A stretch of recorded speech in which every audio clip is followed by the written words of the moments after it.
ওই দিন নাই, হিসাব কিতাব বরাবর করার দিন আসছে এখন।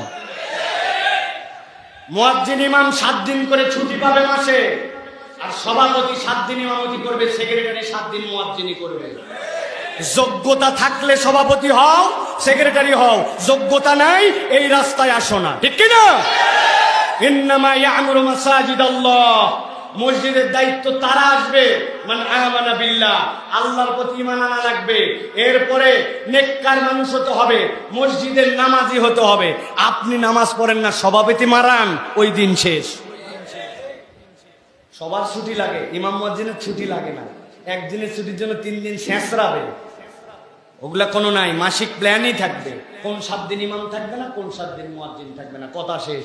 তোমাদের শুক্র শনি ছুটি, আর আমাদের শুক্র শনি সবচেয়ে বড় ডিউটি। ইয়ার কি পাইছেন? ইয়ার কি? ইয়ার কি দিন শেষ।